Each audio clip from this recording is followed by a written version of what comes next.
나모 따스와 바가바또 아라하또 삼마 삼부따싸. 나모 따스와 바가바또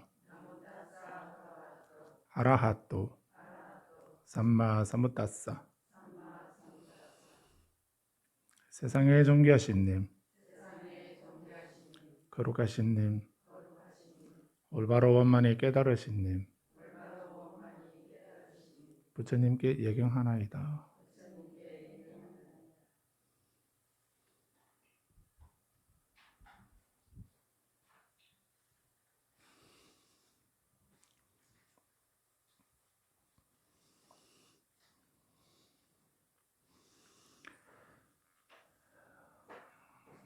네, 오늘은 61페이지 제19절 두 번째 경, 물 없는 목욕으로 마음을 때려 씻어야 된다. 씻어라라고 하는 이 경전 끝까지 보도록 하겠습니다.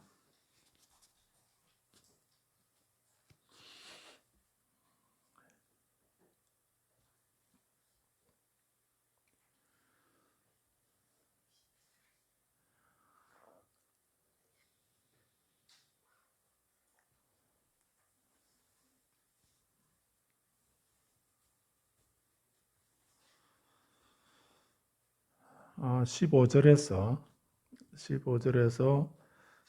네 가지 청정한 삶이라고 하는 그 사범주를 말씀을 하셨습니다. 그래서 15절에서는 그러니까 59페이지 15절에서는 자애의 마음을 그 시방으로 어느 한쪽에 편향되게 내 마음 가는 데에, 근데 이 자애의 마음을 방사할 때도 그 내가 좋아하는 사람에게 자애의 마음을 방사하게 되면 좋아하는 사람에게 먼저 자애의 마음을 방사를 하게 되면 그 자애는 그 메따라고 하는 이 말을 잘못하면 딴하와 같이 그 애착이라고 하는 그렇게 집착하게 되는 집착을 낳는 요인이 되기도 합니다. 그렇기 때문에 그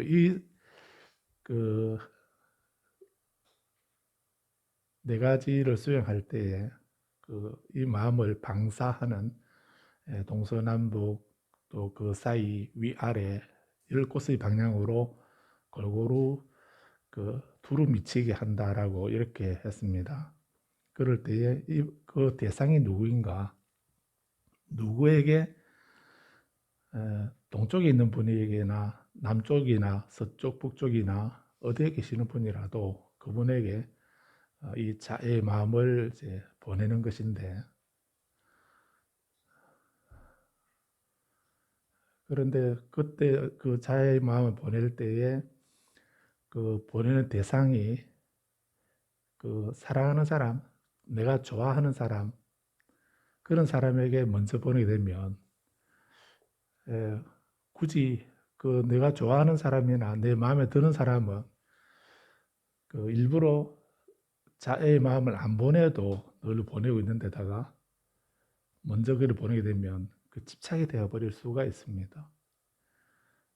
그래서 순수하게 온전한 마음을 보내기 위해서 먼저 내가 좋아하는 사람에게 보내는 것이 아니고 내가 미워하는 사람에게 보내는 겁니다.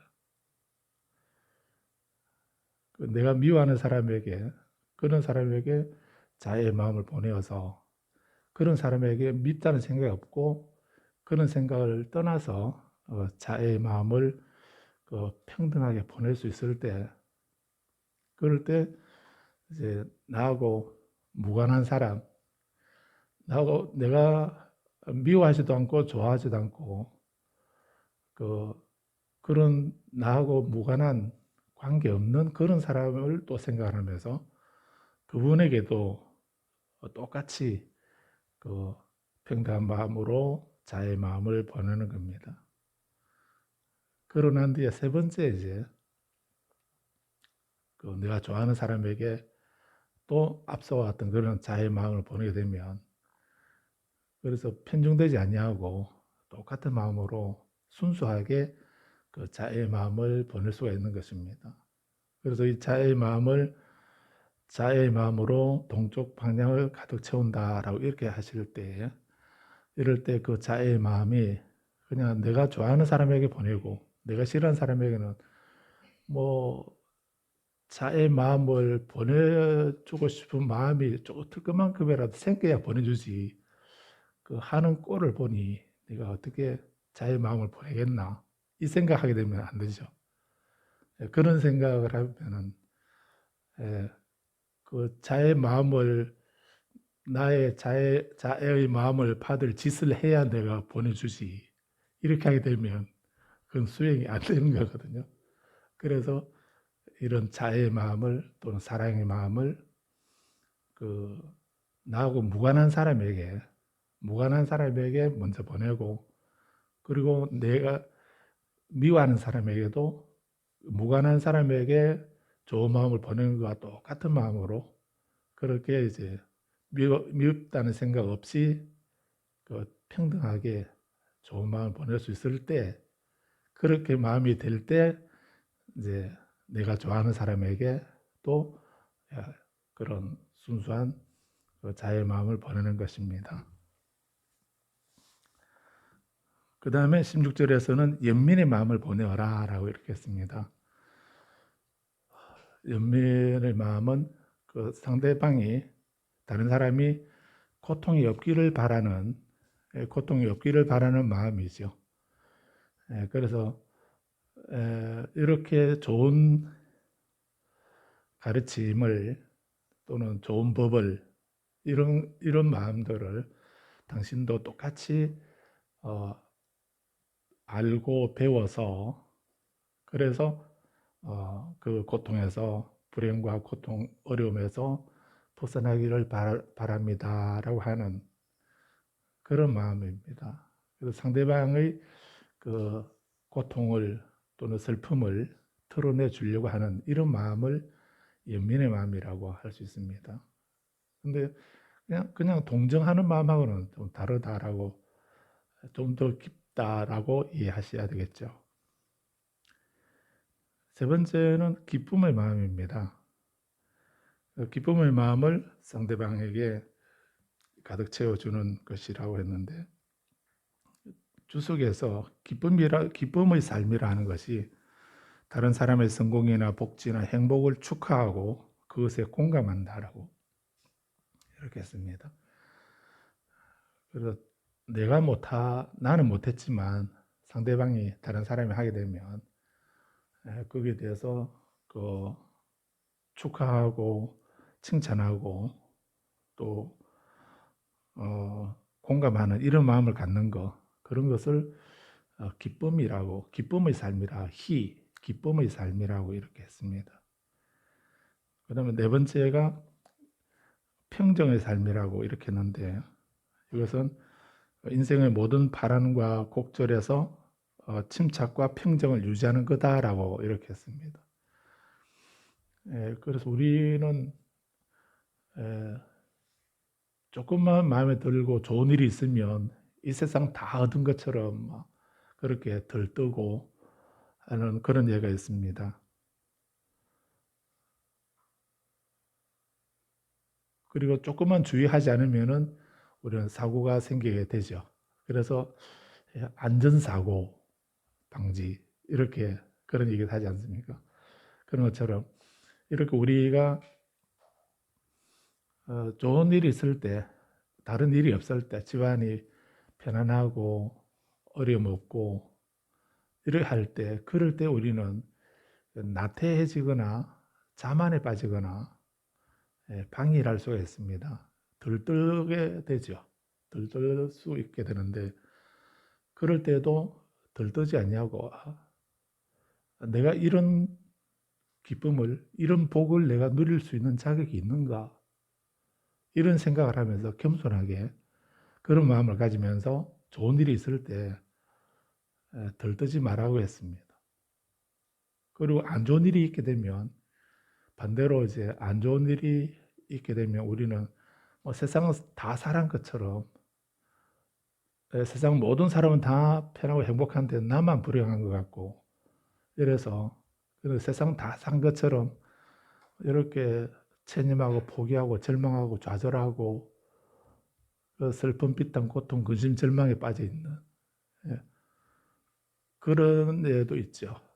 그래서 뭐 눈물이 마를 날이 없고 뭐 밤을 하얗게 지새우고 이렇게 그런 것들이 우리 이 세상에는 끊임없이 길, 흉, 화, 복 이런 것이 번갈아가면서 계속 우리가 지은 업에 따라서 그런 것이 나타나기 마련인데 그런데 그럴 때에 어떤 역경계, 그 역연이라고 할 수 있습니다. 순년과 역연 이렇게 하게 되면 역경계 그런 경계가 있을 때, 안 좋은 일이 있을 때 우리는 그것이 하나의 어떤 내가 지은 업에 대한 결과이지요.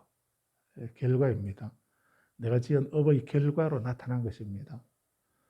그래서 그 결과인 줄 알고 그 원인을 생각하고 어떤 원인을 내가 이런 결과가 나타나도록 내가 원인을 제공했고 원인을 지어서 이런 결과를 받게 된 거다라고 생각하고 그리고 우리는 이제 이 고통을 극복할 수 있는 반대의 삶을 위한 새로운 원인을 내가 지어야 되겠다라고 이렇게 생각하게 되면 나타난 불행에 대해서 그거를 한탄하거나 원망하거나 좌절하거나 절망할 이유가 없죠.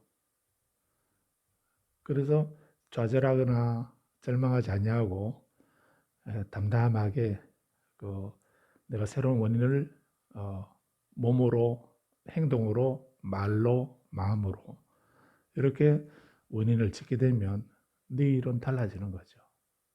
오늘은 이런 결과를 받았지만 내일은 오늘 짓는 결과가 나타날 것이니까 그래서 우리들의 그 고락이 바뀌게 되는 것입니다. 그래서 파란 곡절이나 이런 것에 있어서도 침착과 평정을 유지한다. 침착과 평정을 유지한다는 이런 것이 바로 그렇게 좋은 일에 있어서 들뜨지 아니하고 자만하지 않고 나쁜 일이 일어날 때 절망하거나 좌절하지 않는 그러면서 지금 이 순간에 지금 바로 여기에서 내가 해야 할 행동이나 말이나 생각을 하는 것 그리고 올바른 정신활동을 기울이는 것 그런 게 수행이고 그렇게 하는 사람이 불자죠.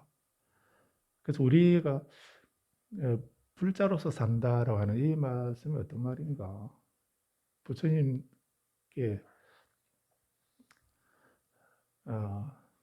어떤 바라문이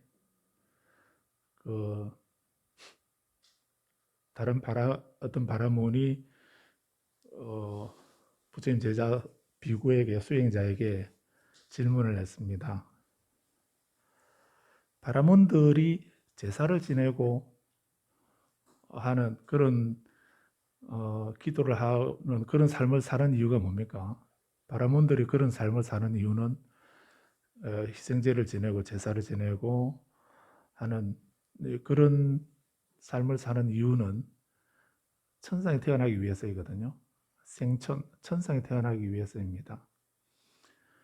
그래서 길흉화복을 없애고 천상에 태어나기 위해서 그 신의 은총을 받아서 천상에 태어나고자 신에게 기도를 하고 희생제, 그 제사를 지내는 것입니다.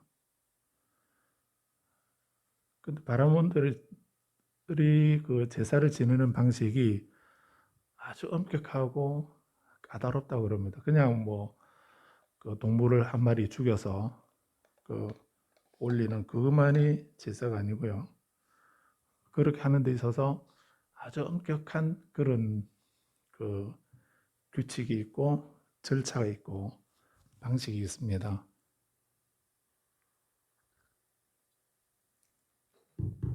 근데 그렇게 하는 이유가 뭔가? 그렇게 제사를 지내고 그 인연으로 그 소재 길상을 이루고 그리고 다음 생에 천상에 태어나기 위해서 그렇게 하는 것입니다. 자기들이 그렇게 하니까 그렇게 하고 있는데 부처님 제자들은 왜 가족도 버리고 세속을 떠나서 그런 좋은 집안에 편안하고 좋은 집안에 태어나서 살고 있다가 왜 갑자기 어느 날 그 부모 형제 다 버리고 세속을 등지고 집을 떠나서 음식을 얻어먹고 가사를 입고 나무 아래서 잠을 자고 이렇게 거친 삶을 사는 그런 수행을 하는 이유가 뭔가? 자기들은 그렇게 생存을 위해서 그런 삶을 살지만 부처님 제자들은 뭐 때문에 그렇게 하는가? 라고 이렇게 물었습니다. 당신들도 천상에 태어나려고 그렇게 출가하고 수행을 합니까? 라고 이렇게 물었습니다.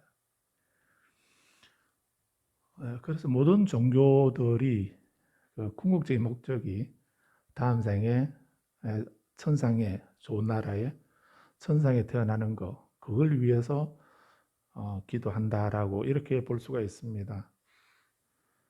그래서 그게 일반적인 종교 모두가 그런 성격을 가지고 있으니까 불교도 부처님 제자도 그렇습니까? 그 때문에 출가하고 수행합니까?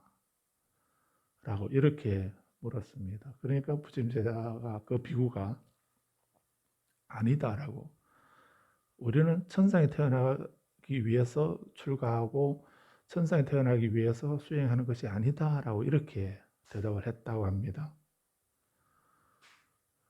그렇게 대답을 하고서 이제 부처님께 말씀을 드렸습니다. 한 바라문이 그렇게 묻기에 저는 내가 부처님께 출가해서 제자가 되는 것은 그 천상에 태어나기 위해서 죽어도 다음 생에 천상에 태어나기 위해서 출가하고 수행하는 것이 아니다라고 이렇게 얘기를 했는데 얘기를 잘한 것인지 어떤지를 이제 부처님께 여쭈었습니다. 그러니까 부처님께서 얘기를 잘 했다라고 말씀을 하십니다. 그 말씀은 불교에서 출가 수행하는 것은 우리가 수행하고 공부하는 것은 천상에 태어나기 위해서 즉 공덕을 짓고 복을 받기 위해서 출가하고 수행하는 것이 아니다라는 말씀입니다. 그럼 무엇인가? 무엇 때문에 우리가 출가하고 수행하는가? 우리는 괴로움을 내게 있는 괴로움을 소멸하고 괴로움이 없는 온갖 어떤 괴로움도 남아있지 않는 그런 열반, 니르바나 청정한 삶, 니르바나 열반의 삶을 얻기 위해서 우리가 출가하고 수행하는 거다라고 이렇게 말씀을 하십니다. 그렇게 얘기를 해야 된다라고 부처님은 또 한 번 더 강조를 하십니다. 무슨 말인가면은 그래서 우리가 한편으로 보게 되면은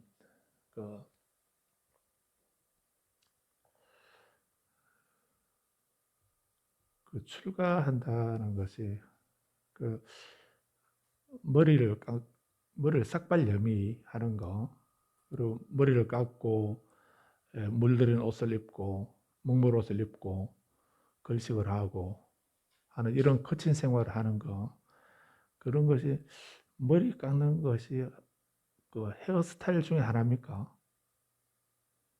그 머리 깎는 게 좋아 보이던가요? 세상에 편하기는 하겠다라고 이런 얘기는 들었습니다. 어떤 때 편하냐 했더니 세수할 때 굳이 샴푸로 머리 안 감아도 세수하면 얼굴 씻으면서 머리가 이제 한꺼번에 씻을 수 있으니까 되게 편리하겠다라고 뭐 그런 얘기예요. 또 뭐 자주 그 비싼 미용실에 안 가도 되고 뭐 염색 안 해도 되고 그러니까 변하겠다는 이런 얘기도 하는데 그러면 한번 해볼래 하니까 그러지는 않겠다는 겁니다. 근데 사실은 머리 삭발을 하고 가사를 입고 하는 것이 뭐 어떤 그 패션이나 그런 헤어스타일을 그런 특징적인 그런 거 아니죠. 그런 게 아니고 그것은 이제 세속에 대한 집착이나 이런 걸 다 끊기 위해서 그런 것입니다. 예. 그런데 또 특히 중국에서는 그 신체 발부는 신체 우리 몸하고 우리 몸에 그 발은 뭡니까? 머리카락하고 피부하고 우리 몸 전체를 말하는 거죠.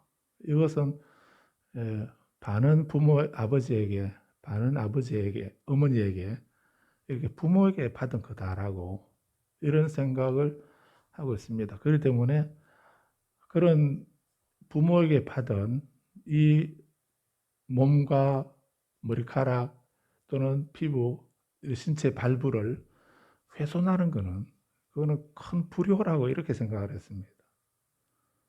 불효라고 생각을 하기 때문에 그래서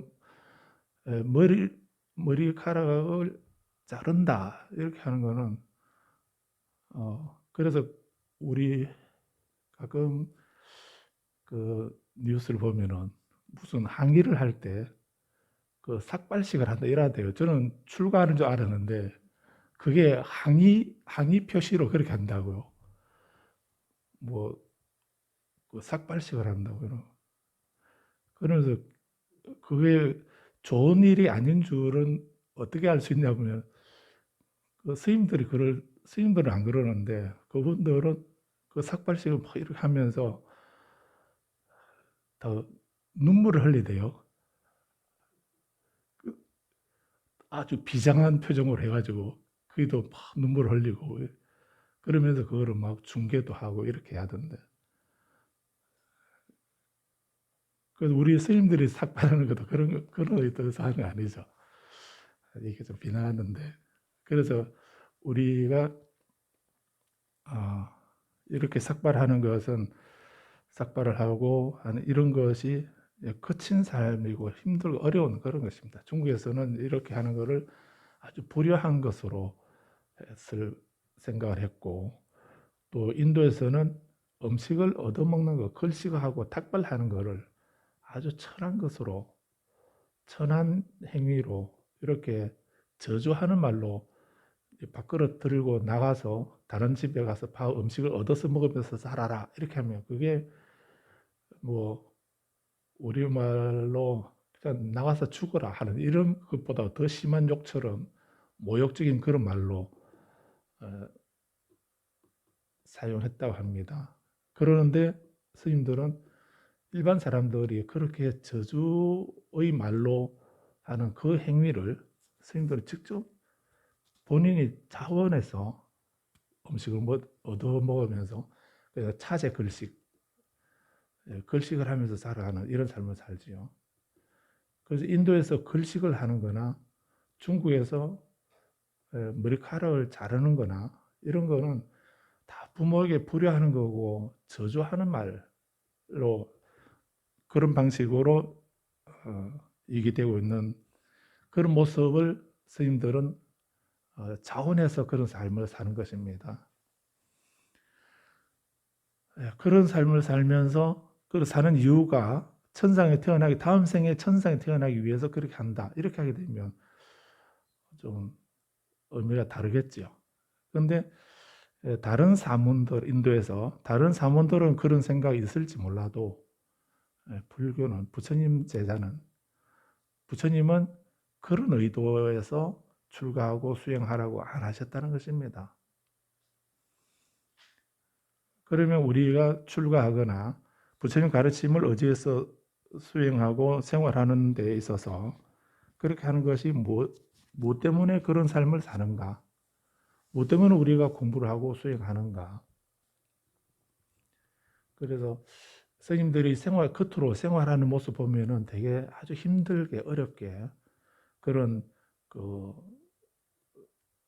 생활을 하고 있고, 또 부처님 말씀도 들어보면은 모든 것은 무상하다, 모든 것은 괴로운 것이다, 모든 것은 실체가 없는 것이다, 이런 얘기가, 그걸 우리는 삼법인이라고 이렇게 말하죠.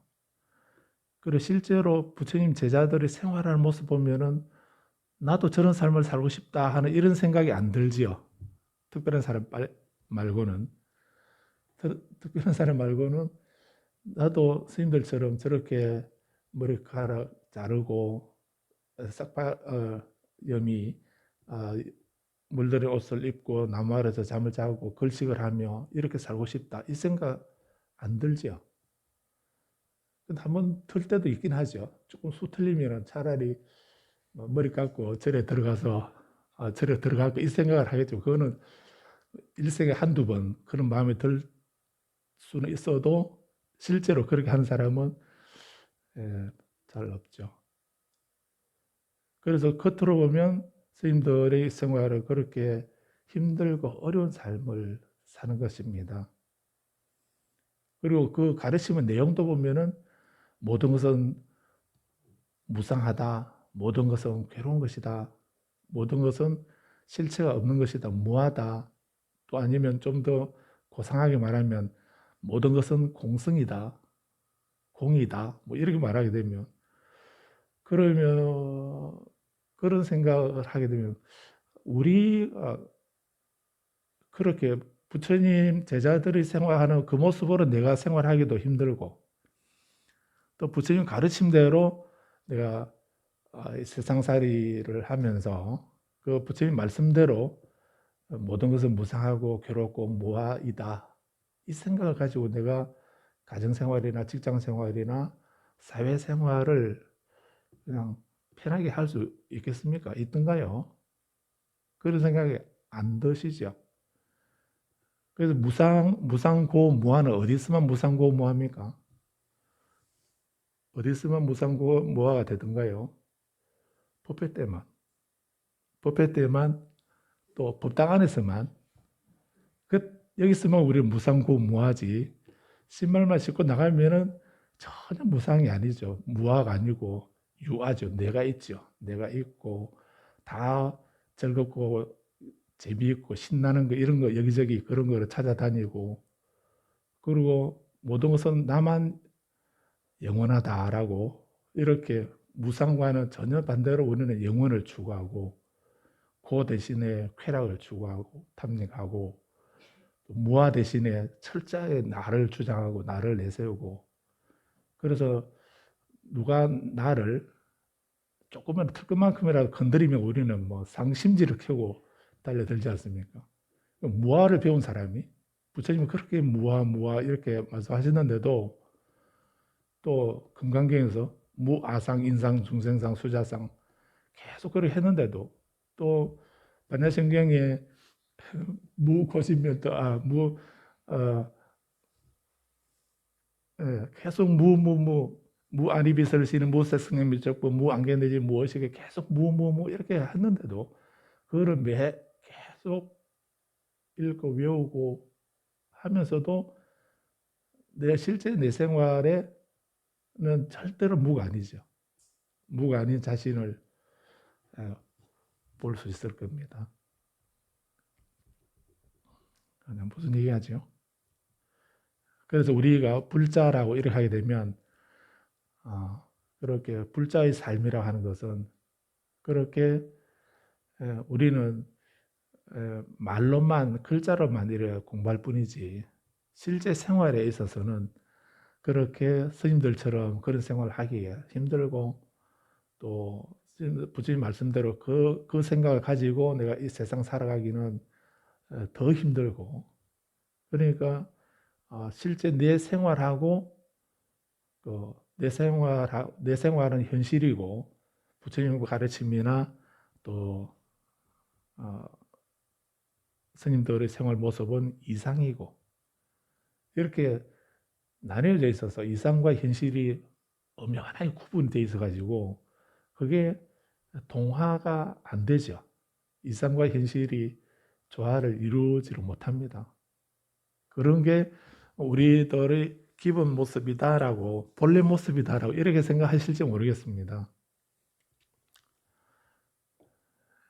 그래서 다른 종교에서는 천상에 태어나기 위해서 천상에 태어난다라고 하는 그 하나의 목적을 위해서 제사를 지내고 기도를 하고 뭐 이렇게 하는 건데, 근데 불교는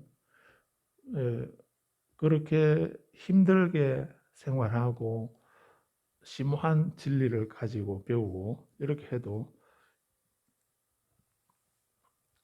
그것이 실제 내 생활에, 내 현실에 적용하기는 너무나 어려운 그런 것이다라고 이렇게 생각하는 예가 많습니다. 그런데 우리는 그것을 잘못 생각하고 있었다는 얘기고, 불자는 어떤 삶을, 그러면 부처님이 출가하도록 하시고 출가 제자들이 있고 또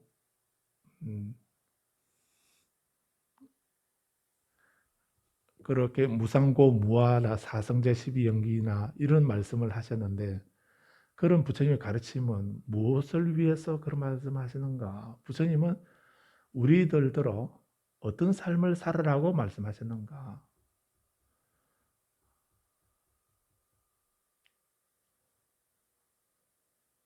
거기에 대한 대답이 바로 여기 15절에 나와 있었던 것입니다.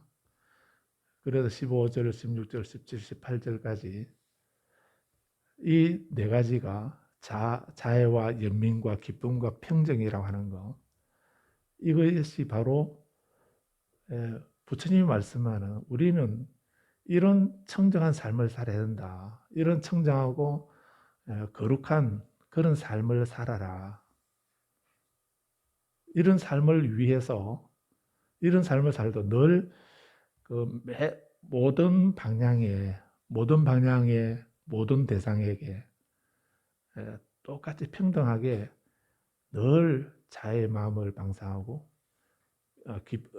연민의 마음을 보내고 가시고 기쁨의 마음을 가지고 평정의 마음을 가지면서 자기에게 주어진 삶을 살도록 하기 위해서, 그래서 무상과 고음 무아를 말씀하셨고 출가 삭발 예미도 말씀하셨고 수행도 말씀하시고 이렇게 하는 거죠.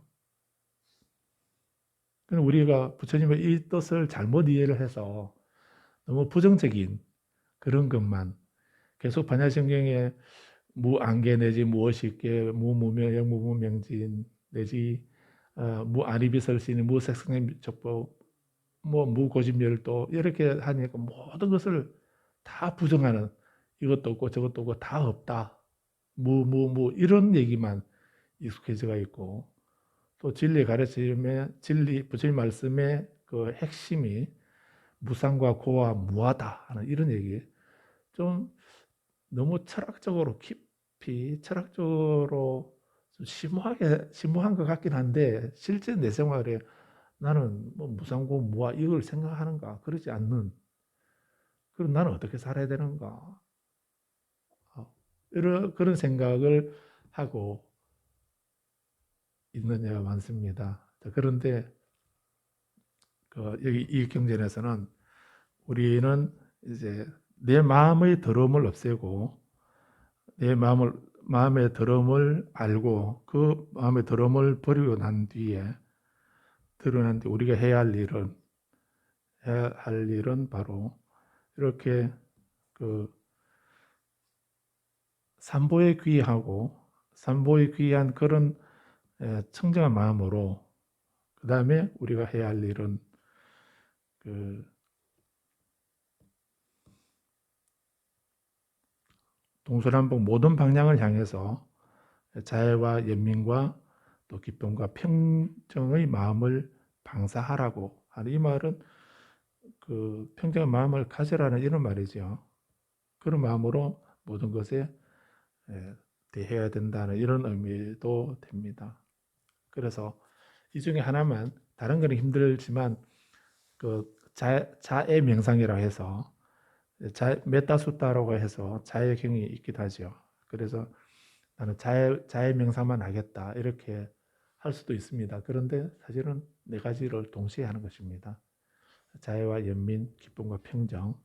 이것이 불심이란 어떤 마음인가? 부처님 마음이란 어떤 마음을 부처님 마음이라 하느냐 하면 불심은 바로 경전에서 불심은 자비심이다 이렇게 말하기도 하는데 거기서 자비희사 가운데 두 가지만 말씀하고 있죠. 사실 부처님 마음이란 어떤 마음인가? 자비의 마음이다 이렇게 말하면 반만 말한 것이 됩니다. 그리고 그 자비라는 말에는 희사가 포함되어 있습니다. 그래서 불심의 마음이란 바로 불심이란 부처님의 마음이란 바로 자비희사이다 이렇게 말을 해야 됩니다. 그런 것처럼 그래서 우리가 내가 수행하고 공부하는 것은 내가 명상을 하고 절을 하고 연부를 하고 다란이를 외우고 이렇게 여러 가지 방편으로 우리는 수행을 하겠는데 그렇게 하는 것은 결국 내 마음속에 이렇게 어떤 편중되지 않냐는 그런 평등한 마음으로 늘 자애의 마음을 가지고 연민의 마음을 가지고 기쁨과 평정의 마음을 그 한 찰나만이 아니라 늘 찰나찰나 이런 마음이 충만하도록 하기 위해서 우리는 수행을 한다. 공부를 하는 거다라고 이렇게 아셔야 됩니다. 이거를 특별하게 다른 쪽만 생각하지 마시고 그래서 이 네 가지를 사범주라고 이렇게도 말합니다. 사범주 깨끗할 범자 머물 주자에서 사범주 이거를 번역해서 그 네 가지 청정한 삶이라고도 하고 범이라는 말은 브라만이니까 그 창조주 하느님을 말하죠. 하느님을 범이라고 하니까 이 사범주를 네 가지 하느님의 삶이라고 이렇게 번역하기도 합니다. 하느님의 삶이라고 이렇게도 얘기를 하는데 우리는 그냥 또 이해하기 쉽게 네 가지 청정한 삶이라고 이렇게 번역하면 됩니다. 한문은 사범주, 또 생활 방식으로 하면은 사범주라고 하고요. 마음가짐으로 말하면은 사무량심, 무량심, 네 가지 한량 없는 마음이다 해서 한계가 없는 그런 마음이다 해서 사무량심, 마음가짐으로 하면은 사무량심이라 하고 생활 방식으로 실전 생활 방식으로 말하면은 사범주 또는 사범행 이렇게도 할 수 있습니다.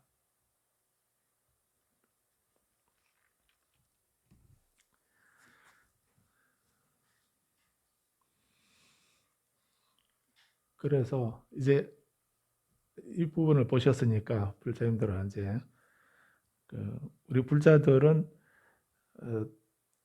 다 어떤 부정적인 그런 면만 생각하지 마시고 그렇다 해서 무상고 무아가 없다는 말이 아니고 그런 게 아니다는 말이 아니죠. 무상을 통해서 무상고 무아를 통해서 그 본질을 바로 이해하면은 거기에 대해서 어떤 편견이나 다른 집착을 가지지 아니하고 다른 번뇌를 일으키지 않을 수 있기 때문에 그래서 그 본질을 바로 알아라라고 하는 이런 의미에서 그런 말씀하셨다라고 이해할 수도 있습니다. 진리에 도달하는 방법이 그 부정을 통해서 부정해서 그 궁극에 도달할 수가 있고 부정을 부정해서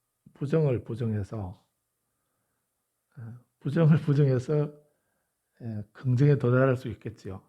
그래서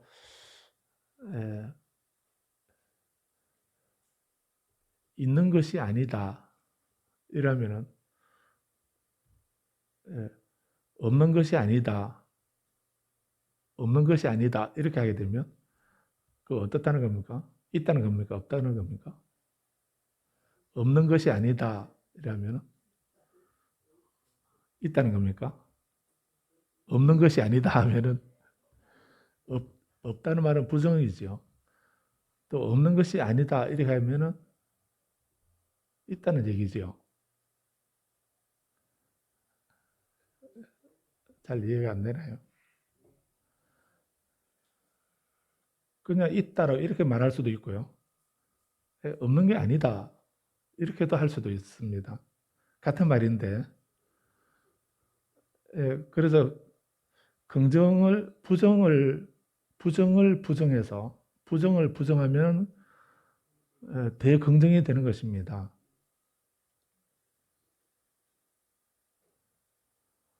또 긍정을 긍정하면 대긍정이 되는 겁니다. 그래서 궁극에 도달하는 방법이 두 가지. 부정을 부정해서 긍정에 도달하거나 긍정을 긍정해서 대긍정에 도달하는 이런 두 가지 방법이 있습니다. 그렇게 단정적으로 말할 수는 없지만은 우리 단순히 비교하게 되면 그 경전에서는 무상고 무아를 말씀하시는 이유가 부정을 부정해서 긍정에 도달하기 위해서 무상고 무아를 말씀하신 거다라고 그렇게 이해할 수도 있습니다. 그래서 반야심경에서도 계속 없다라고 하는 것은 그 부정을 부정하는 것입니다. 부정을 부정해서 대긍정으로 도달하기 위해서 일체를 부정하는 그런 말씀을 말씀한 겁니다. 그 일체를 만약에 반야심경이 모든 것을 부정하는 없다라고 부정하는 얘기만 하셨다고 한다면 반야바라밀이라 하는 것이 가떼 가떼 빠라가떼 빠라상가떼 보디스와 이런 진언이 나올 수가 없습니다. 만약에 반야심경에 모든 걸 다 부정하기만 했다면은 그 가떼 가떼 빠라가떼 가자 가자 어서 가자 저 언덕으로 어서 가자 이런 얘기 아무것도 없는데 어디로 갑니까? 아무것도 없다면은 모든 걸 다 부정했다고 한다면 어디 갈 데가 없지 않습니까? 그럼 우리가 집착하고 알고 있는 뭐 안이배설신이 색성년 미척법 뭐 사제 12연기 육바라밀 이런 것은 한 부분들이기 때문에 그거를 넘어서 절대의 대긍정에 도달하기 위해서 도달해야 되는 그런 삶을 살아야 되는데 즉 그 자비희사의 삶을 살아야 되는데 달리 말하면 그런 삶을 살아야 되는데 사람은 그렇게 알지 못하고 좋다든지 밉다든지 슬프다든지 뭐 괴롭다든지 하는 이런 생각에만 매여가지고 그 세월을 다 보내고 있으니까 그런 거는 없는 거다. 이렇게 해서 부정의 말씀을 무상 또는 무, 고, 공 이런 말씀을 하신 겁니다. 그래서 우리는 그런 자기가 눈앞에 보이는 그런 작은 것에 매이지 말고 그거를 넘어서 절대의 평정에서 어떤 것에도 치우치지 않는 그런 절대의 상태에서 삶을 온전히 살아라 라고 하는 이런 의미에서 부정을 부정하시는 이런 말씀을 하셨다라고 이해할 수 있습니다. 그래서 반야심경에서 마지막에 반야바람이란 바로 가때 가자 어서 가자 저 언덕으로 어서 가자 거기 가면 깨달음이 있다 열반이 있다 라고 이렇게 그 진언을 말씀하게 된 거죠. 그 진언이 반야바라밀의 진언 아닙니까?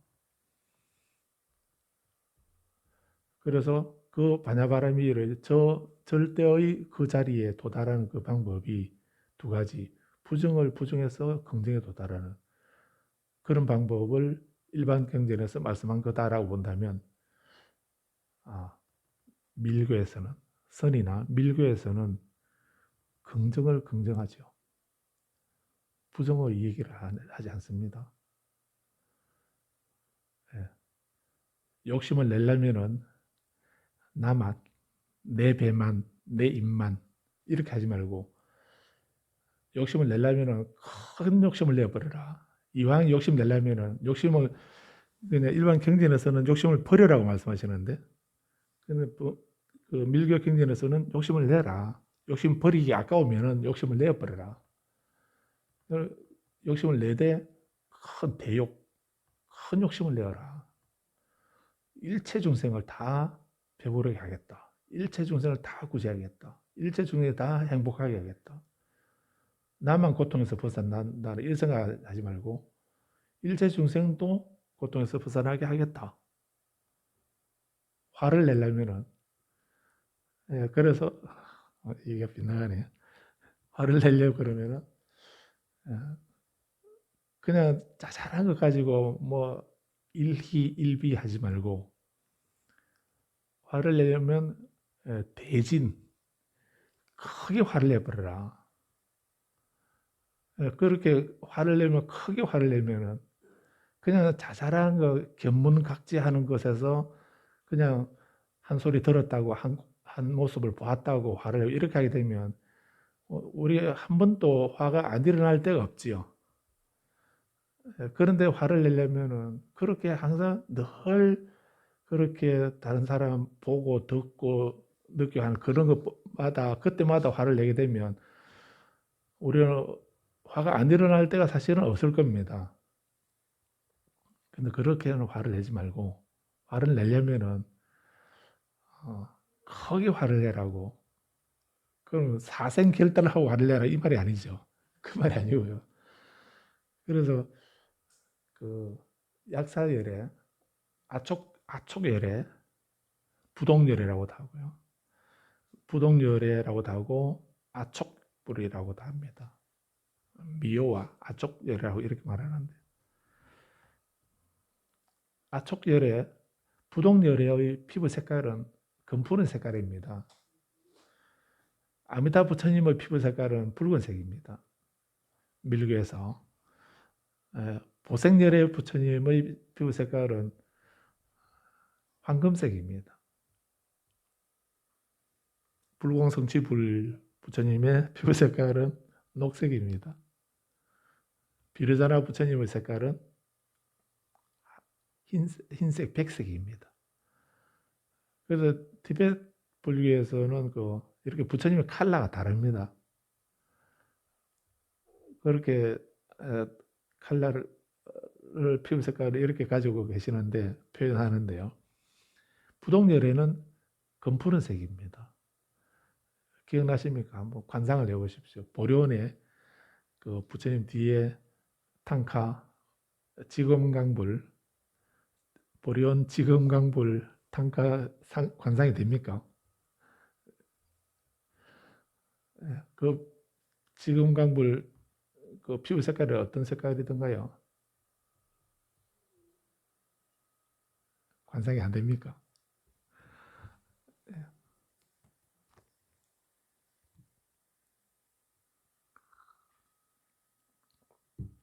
지검강불도 푸른색이죠. 바로도 태도에서 제6불이신 바자라다라 부처님 이렇게 얘기하고 있죠. 제6불이라고 이렇게 했습니다. 바자라다라는 6번째 부처님이다 하는 이런 의미거든요. 왜 6불인가? 6번째인가? 부처님을 오불로 나타내죠. 오불로 나타냅니다. 동서남북 중앙에서 그 다섯 부처님으로 나타내죠. 그렇게 하는데 그래서 다섯 부처님으로 나타내면 가운데 비르자나불, 동쪽에 아촉불, 남쪽에 보생불, 서쪽에 아미타불, 북쪽에 불공성취불 이렇게 해서 오불이죠. 그렇게 다섯 부처님인데 거기 석가모니 부처님 들어가 계시나요? 지금 제가 석가모니 부처님 얘기하던가요? 동쪽에 아촉불, 남쪽에 보생불, 서쪽에 아미타불, 북쪽에 불공성취불, 가운데 비로자나불. 석가모니 부처님 안 계시죠? 석가모니 부처님이 부처님을 세분화하게 되면 이 타섯 부처님으로 나타낼 수 있다는 의미거든요. 그래서 오불이 등장하는 겁니다. 근데 육불이라 하면은 그럼 이 오불 속에 오불 이외에 또 한 분이 더 계셔서 그분이 육불이라고 하는 거거든요. 그 오불 전체를 하나의 몸으로 하는 하나의 몸으로 한 것을 제 육불이라 이렇게 말하는 겁니다. 우리 천불 부처님 중에 여섯 번째 부처님이란 말이 아니고 그 바로도 태도에서 육불이라는 말은 그런 의미입니다. 오불을 한 몸에 갖추고 계시는 분, 그분을 다른 말로 바자라다라 지금강이라고 이렇게 표현한 것입니다. 다 못 가겠네.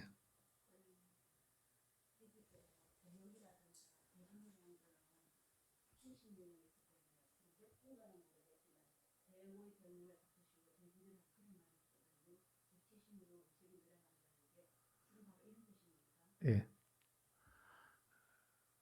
그래서 이제 그래서 밀교에서는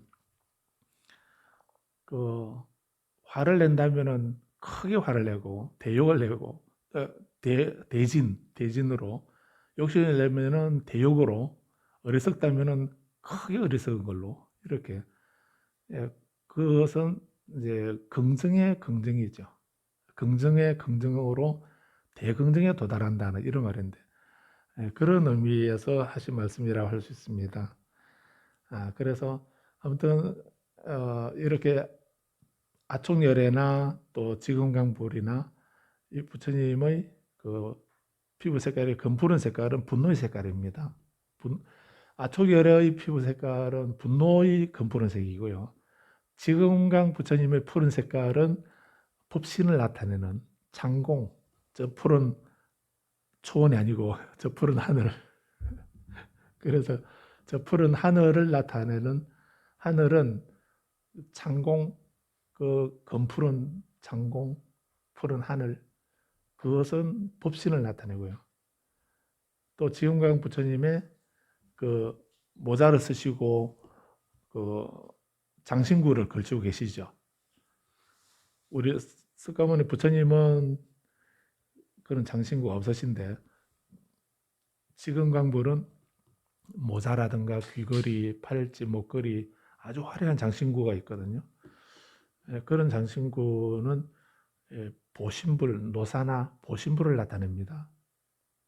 피부 색깔은 검푸른 피부 색깔은 법신불, 장신구는 보신불. 그리고 사람의 모습이지 않습니까? 사람의 형상으로 그렇게 표현된 것은 그 화신불을 나타낸다고 합니다. 그래서 지금강불은 법신, 보신, 화신불을 한 몸에 갖추고 계신 표현한 그런 부처님이다라고도 하고 오불을 한 몸으로 나타내신 분이다라고 이렇게 말하죠. 자, 그런데 거기서 아무튼 그건 참고를 하시면 되겠고요. 그래서 아촉열애의 푸른 색깔은 이제 분노의 색깔입니다.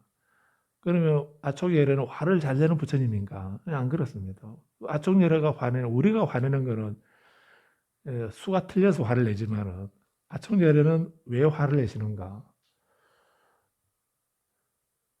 그 중세 부처님이 진리의 가르침을 그렇게 굳굳정정하게 이런 말씀해 주셨는데도 아직도 그걸 못 알아듣고 계속 그 작은 것에 집착하고 있냐?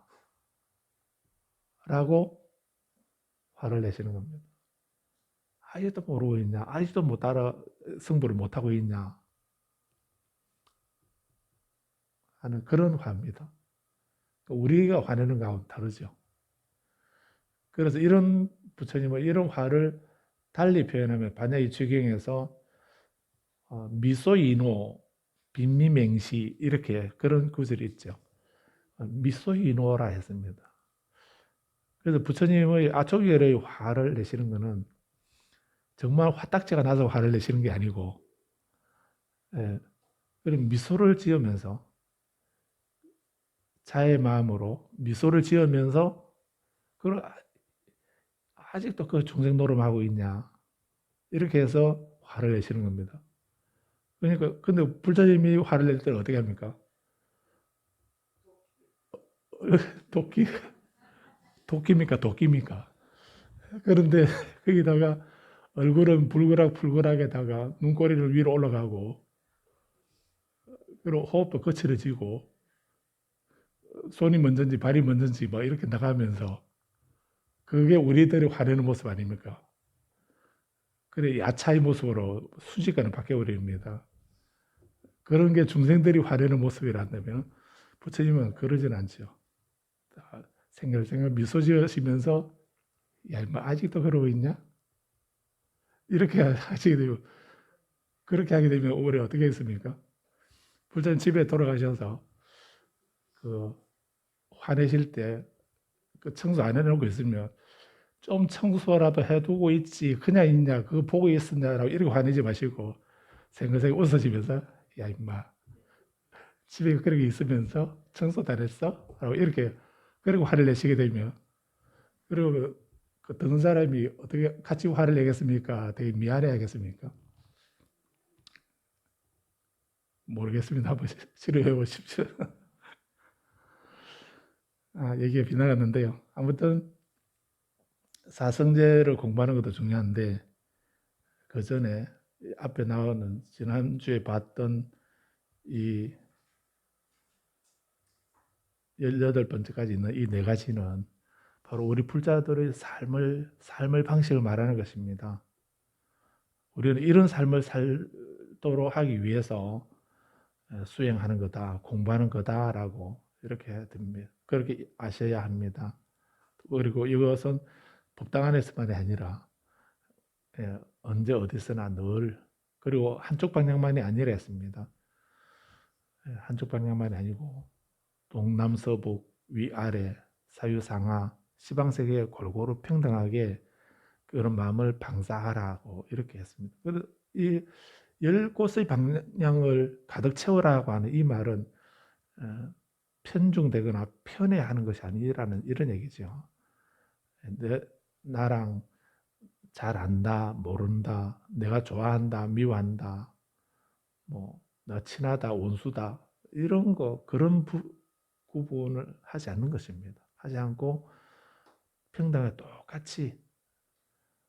똑같이 자의 마음을 베풀고, 연민의 마음을 가지고, 기쁨의 마음을 가지고, 공감하는 마음, 그리고 평정의 마음을, 이렇게 그런 마음으로 말하고, 행동하고, 생각하는 그런 삶을 살아라고 하는 것입니다.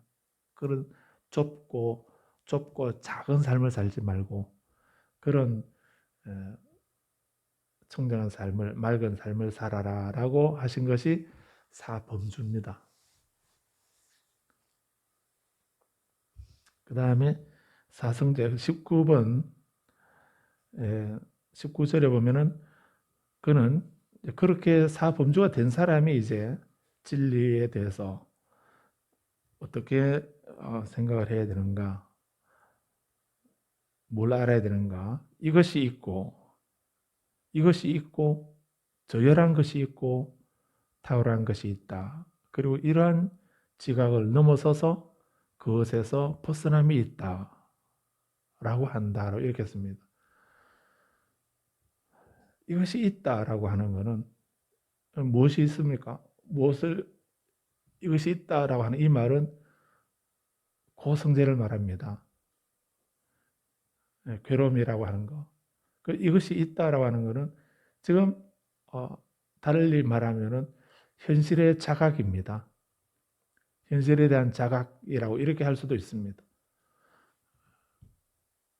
그래서 나에게 나타난 어떤 결과 또는 그것이 그 고로서 나타나 있는 어떤 결과, 그 결과에 대한 자각입니다. 그걸 알아야 됩니다. 거기에 대해서 정확하게 어떤 상황인가, 어떤 현실이 어떠한가라고 하는 그 자각이 우선돼야 됩니다. 그래야만 이거 저열한 것이 있다. 저열한 것, 여기서 저열한 것이라고 표현하셨는데 이 저열한 것은 이것의 원인입니다.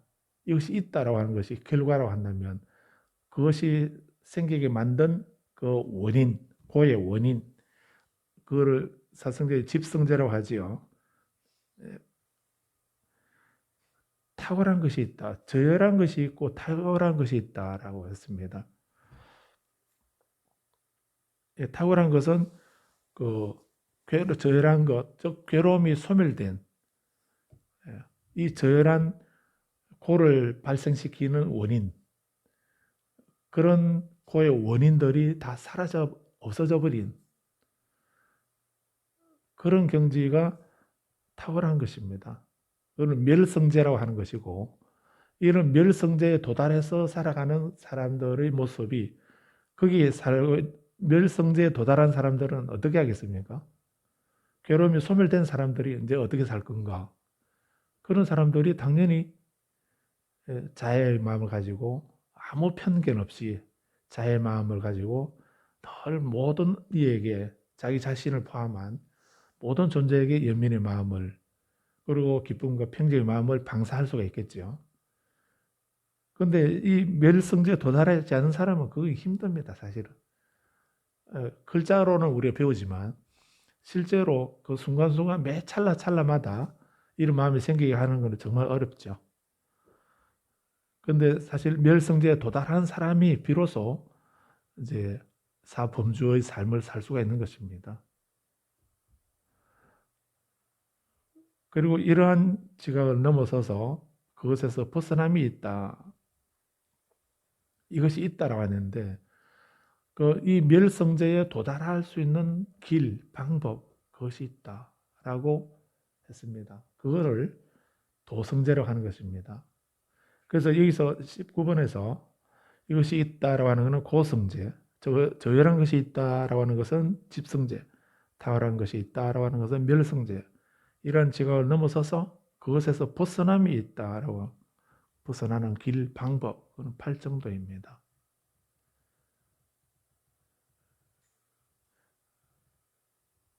그래서 이 팔정도는 이제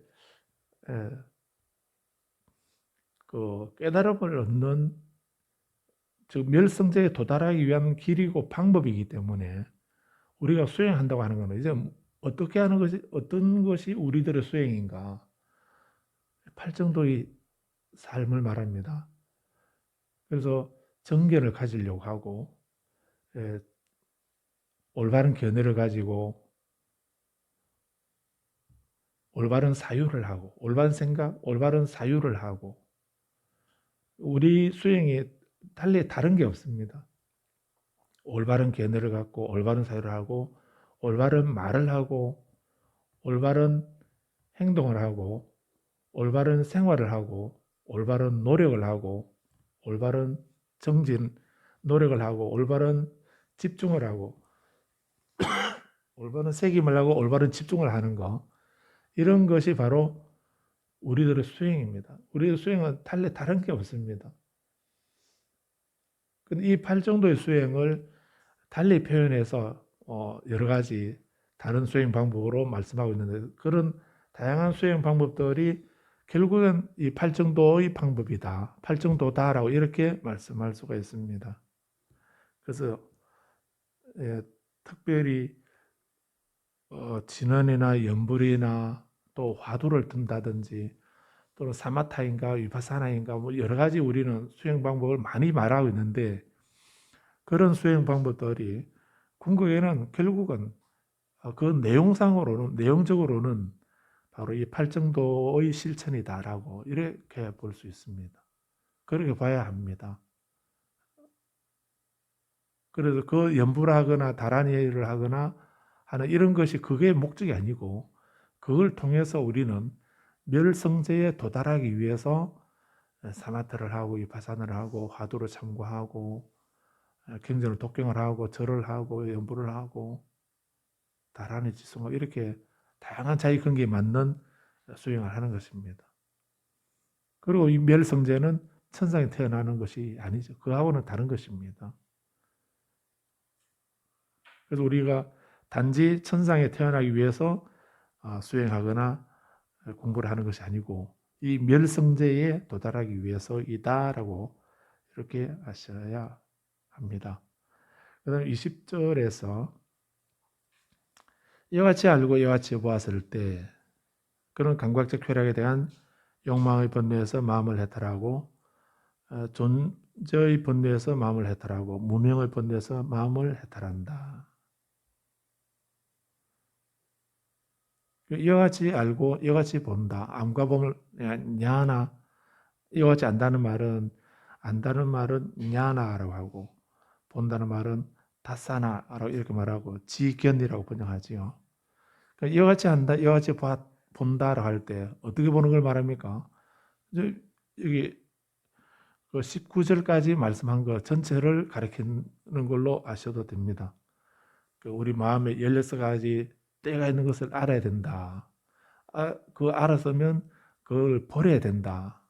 버리고 난 뒤에 그리고 그렇게 마음이 청량화된 상태에서 우리는 삼보에 귀의해야 되는 것이고 삼보에 귀의를 하고 그리고 어느 정도 마음에 그렇게 귀의를 했을 때 마음의 더러움을 포기하고 쫓아내고 놓아주고 버리고 보내버렸을 때 비로소 우리는 부처님 이 삼보에 대해서 삼보를 귀의하고 삼보에 대해서 어떤 그 경험의 근거를 둔 청정 믿음을 성취하게 되고 그리고 그 의미에 대해서 또 현상에 대해서 영감을 얻게 되는데 그런 의미와 현상에 대해서 영감을 얻게 되면은 우리 마음속에 비로소 환희가 생겨난다고 했고 환희가 생기면 희열이 생기고 희열이 생기면은 상쾌함이 생기고 상쾌함이 생기게 되면 즐거움이 생기고 즐거움이 생겨났으면 마음이 집중이 된다라고 했습니다. 그 마음이 집중되었을 때 그랬을 때 우리는 이제 그 집중된 그 마음으로 우리는 이제 네 가지 범주로서 자애와 연민과 기쁨과 평정이라고 하는 이런 마음을 온 세상에 가득 채우면서 그러면서 사성제를 수행을 해야 된다. 사성제에서 알아야 된다 했습니다. 고가 뭔지 알아야 되고 고의 원인이 뭔지 알아야 되고 고의 소멸과 소멸에 이르는 길 그 방법을 알고서 아는 것만이 아니죠. 아는 것을 알고 실천하고 수행하는 그런 삶을 사는 것까지를 말씀하는 것이었습니다. 그래서 여기서 이와 같이 알고 이와 같이 본다라고 하는 말은 그런 부분 전체를 말씀하는 것입니다. 그렇게 했을 때에 비로소 우리는 그 욕망, 쾌락에 대한 욕망에서의 번뇌에서 해탈하고 또 존재 또는 무명의 번뇌에서 마음을 해탈한다라고 했습니다. 해탈하면 그에게는 나는 해탈했다라고 하는 알미 생겨난 지견이 생겨난다. 그래서 태어나면 부서지고 청량한 삶은 이루어졌다. 해야 할 일은 다 마치고 더 이상 윤하는 일이 없다라고 분명히 안다. 이러한 수행성을 내면의 목욕으로 청정해진 수행성이라고 부른다라고 이제 비로소 이 경 주제를 말씀하고 계십니다.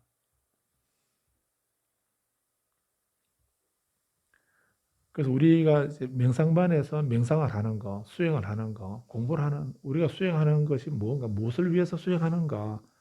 결국은 이렇게 그 감각적 쾌락에 대한 욕망의 번뇌, 존재의 번뇌, 무명의 번뇌에서 해탈하기 위해서이고 해탈하기 위해서 우리가 명상을 하는 거고 수행을 하는 거다라고 하는 거를 지금 말씀하고 있는 거죠.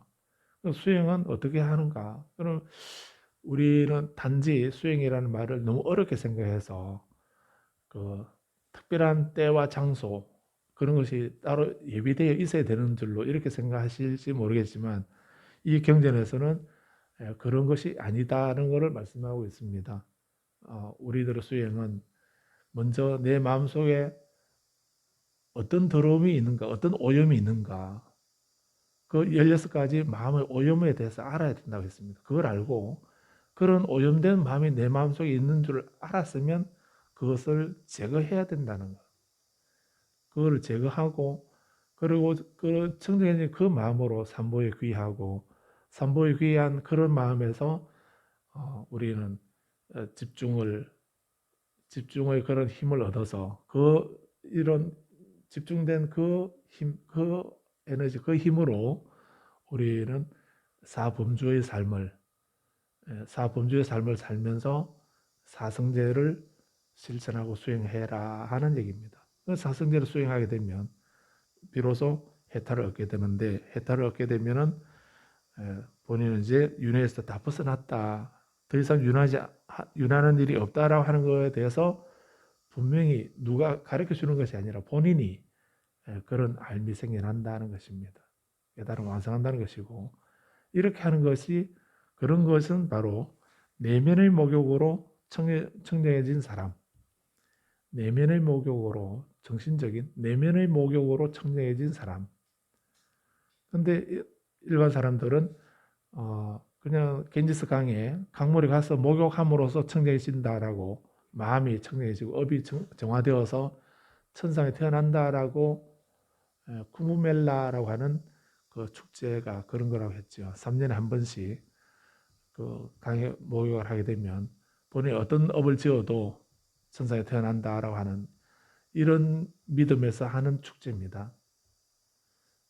그 믿음으로 천상에 태어난지는 모르겠지만 코로나는 엄청 확산이 돼가지고 화장장이 모자랄 정도로 확산되는 그런 결과로 나왔을 뿐이지요. 그 코가 멸진되는 것이 아니라 코가 충만하게 되어버린 그런 일이었습니다. 그래서 부처님은 그런 목욕을 권장하신 것이 아니고 내면의 목욕으로 청정해지라 하는 이런 목욕을 말씀하신 겁니다. 21번에 순타리카 바라드 와자가 세종께서 계신 곳에, 물지한 곳에 있었는데, 부처님께 말씀드립니다. 그래도 세존이신 고타마께서는 바우카 강으로 목욕하러 가십니다. 내면으로 청정해졌다 하더라도, 내면은 청정해졌다 하더라도 우리 육신의 몸에 붙어 있는, 몸에 있는 더러움이나 때는 정신적으로, 초능력으로, 신통력으로 몸에 붙어 있는 때를 없앨 수는 없지요. 그 내면으로는 목욕으로 청정해 주시겠지만, 고타마께서는, 부처님께서는 바우카 강으로 목욕하러 가시겠죠? 왜 가십니까? 육신의 몸은 실제로 물에 목욕을 해야 청정해지는 것이 아닙니까? 이렇게, 그런 의미로서는 이 질문은 합당하죠. 그런데 이 바라문은 그 의도에서 물은 것이 아닙니다. 바라문이여, 바우카 강으로 무엇을 할 것입니까? 바우카 강이 무슨 소용이 있습니까? 바라문들이 바우카 강이나 이런 겐지스 강이나 이런 강에서 목욕하는 것은 그 육신의 더러움을 씻는 그 목욕이 아니고, 이분들은 거기에 목욕함으로써 본인이 하는 수행이나 맑은 업이 문제가 아니고, 맑은 업이 문제가 아니라 본인이 그렇게 어떤 악업을 지었다 하더라도 그 강에 가서 바후카 강, 겐지스 강 이런 강에 가서 목욕만 하면 그 지은 업이, 정신적인 또는 그런 업이 정화되어서 천상에 태어난다는 이런 믿음을 가지고 있었던 거거든요.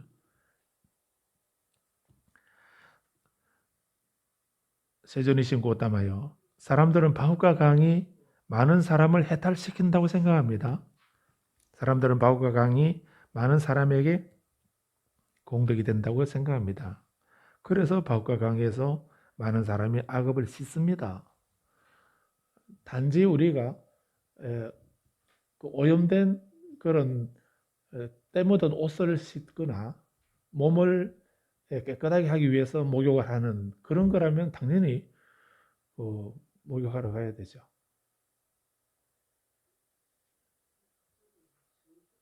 몸에 묻어있는 때도 무상하고 공이니까 목욕 안 해도 된다라고 그렇게 생각해도 때는 그대로 남아있죠. 그래서 이 실제 물질적으로 있는 이런 때는 목욕을 통해서 맑아지는 건데, 근데 정신적인 에, 오염은 마음의 더러움을 앞에서 말씀하셨는데, 마음의 더러움은 그 물로서 강물로서 씻어지는 것이 아니라는 이런 얘기죠. 물질의 더러움은 물로서 씻으면 되는데, 그런데 정신적인 마음의 더러움은, 몸의 더러움은 목욕으로 정화되지만 마음의 더러움은 목욕으로 정화되는 것이 아니다는 걸, 그 차이만 알고 계시면 됩니다. 근데 바람은 그걸 혼돈하고 있는 거죠. 그래서 세상 사람들은 강에 목욕하게 되면 사람을 해탈시키고 또 그 목욕이 공덕이 되고 악업을 씻는다라고 이렇게 말한 것입니다. 이 사람이 해탈을 얻고 공덕을 얻고 악업을 씻는 거는 이거는 정신적인 문제거든요.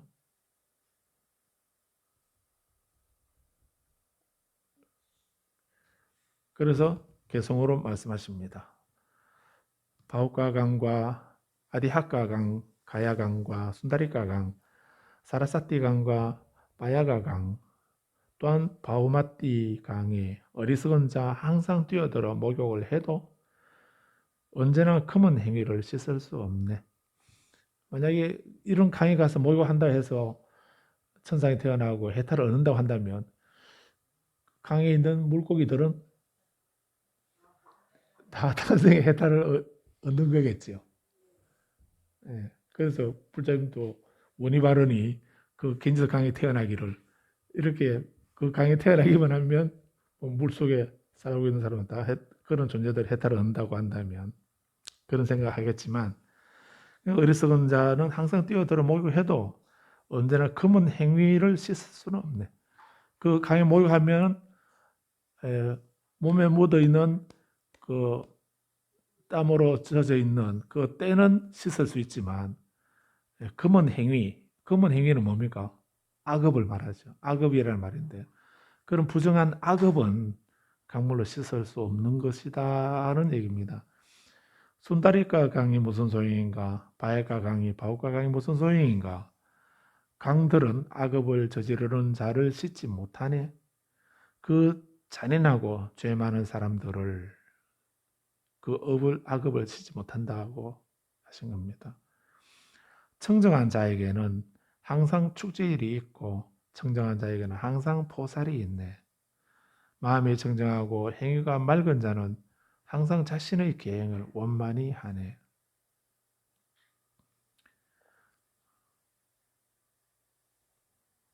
청정한 자에게는 항상 축제일이 있다.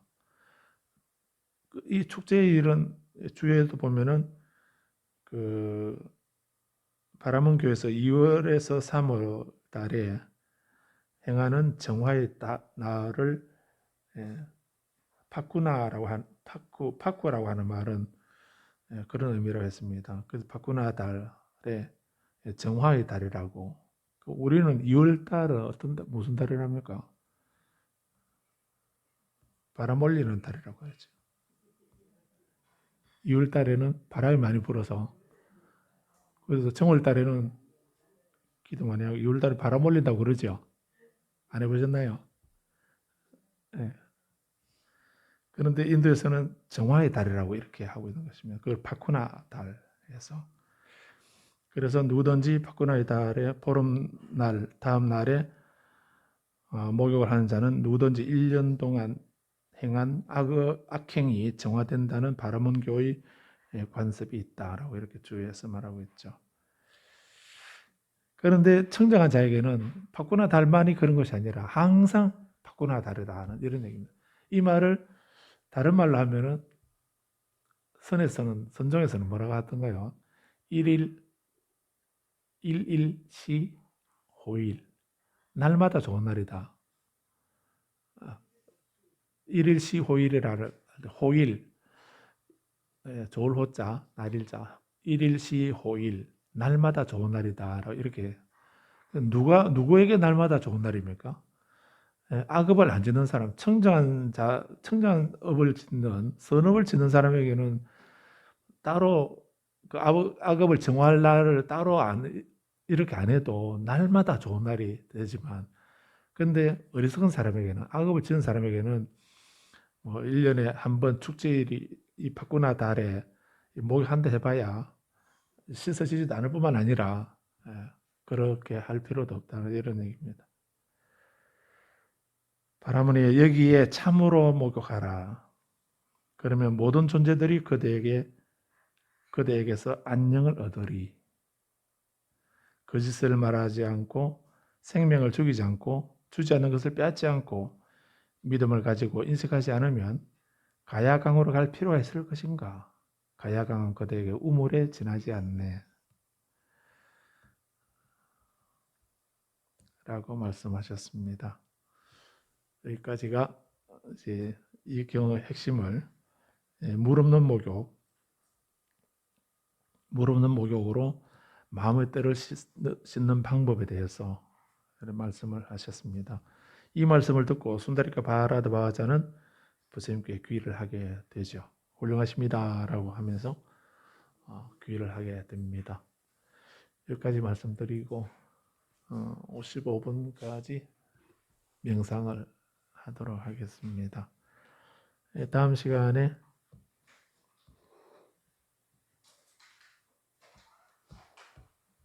마지막 순다리카 바라드 바하자가 귀하는 모습 잠시만 보고 세 번째 경 어떻게 올바른 견해를 확립할 것인가를 보겠습니다.